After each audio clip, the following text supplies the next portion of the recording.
Our transit systems have quite a problem these days, the public goods service, in the face of increasing traffic congestion and mounting costs of operation.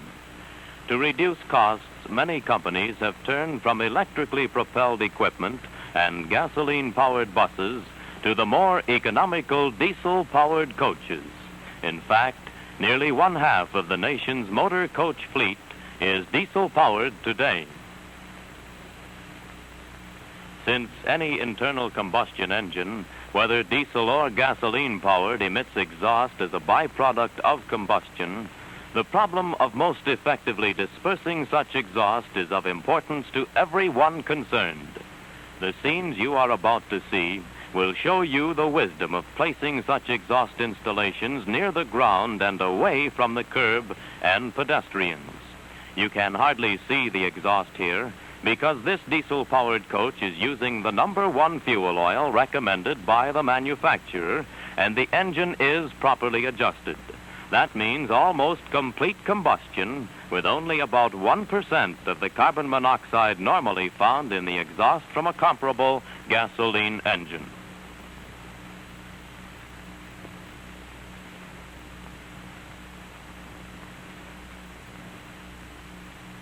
No matter how clean-burning the engine, there still must be some exhaust, so our engineers decided to find the best way to get rid of it.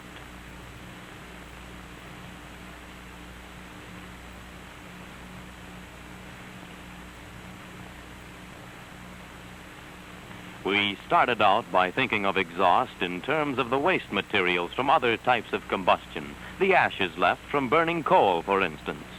Now, when you empty a basket of ashes, you naturally keep them close to the ground so they won't blow around. Well, we figured the same principle applies to bus exhaust, too, because waste materials in exhaust are also heavier than air. So, we took one of our standard diesel buses out to the General Motors Proving Grounds to get the lowdown. Now, this is exactly like the city bus you saw earlier, except we painted it white so that you can see the exhaust pattern more clearly. And we purposely changed the air-fuel ratio of the engine to make a heavy black exhaust.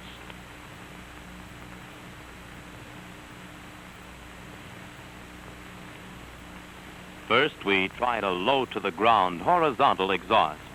Now, as the bus starts up, see how the initial burst of exhaust is forced right down to the ground and also away from the curb where pedestrians would be.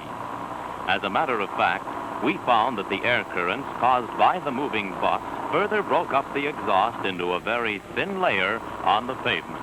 After the bus gains momentum and needs less power, the amount of exhaust drops.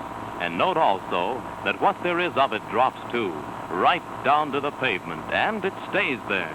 And this will be increasingly important to the motorist because car makers have begun locating automobiles' fresh air intakes up on top of the hood, well out of range of the ground-hugging exhaust of buses equipped with horizontal exhaust pipes.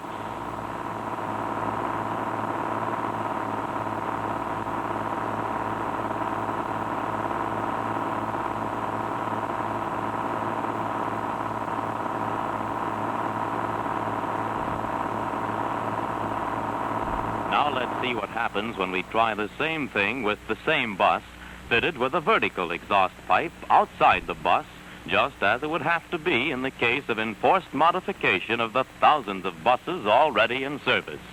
We consider this installation ugly. We know it's a public hazard. Even if it could be put inside the bus, it would still be a fire hazard and would require extensive but by no means certain safety precautions to protect passengers. Even a small dent would interfere with normal engine operation by creating back pressure and restricting balanced combustion. And a big dent could easily ruin the engine. Now, once again, with the engine wrongly adjusted to make a heavy smoke, this is what happens when a bus with a vertical pipe starts up. A shower of particles of dirty water, soot, and carbon. Certainly, people on the sidewalk wouldn't like it.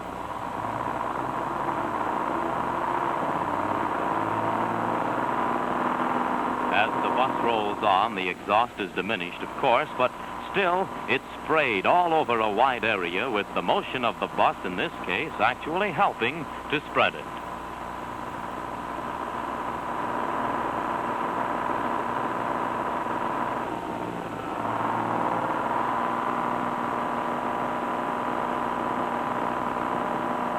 Now, let's look at the same test again. The long period of idling while loading and unloading passengers permits extra waste materials to condense in the long vertical pipe. So, when the bus starts, a lot of extra material is added to the regular blast of starting. And even though you can't see it as clearly in regular operation as you can see it here, the exhaust particles are there, showering down on parked cars, on passing cars, on following cars, on pedestrians on either side of the street, depending on the wind, and even into second-floor windows along the route.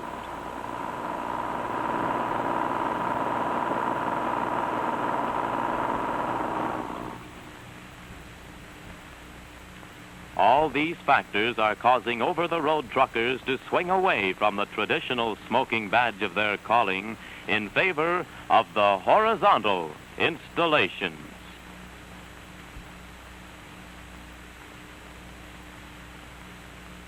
And they are the reasons the City Council of Madison, Wisconsin, for instance, finally repealed an 8-year-old ordinance requiring vertical stacks, an ordinance which was never once enforced because of such excellent maintenance of their diesels by the Madison Bus Company. And in another Wisconsin city, the Milwaukee and Suburban Transport Corporation at one time had 250 coaches equipped with vertical stacks. Yet today, not a single coach on this property has this type of installation. The people of Milwaukee themselves, residents of apartment buildings along the bus routes, and pedestrians too, all urged the transportation company to return to the horizontal type installation. And that's why we feel that the low-down horizontal exhaust pipe now accepted in most American cities is far superior to the vertical pipe. After all, would you get rid of your ashes like this?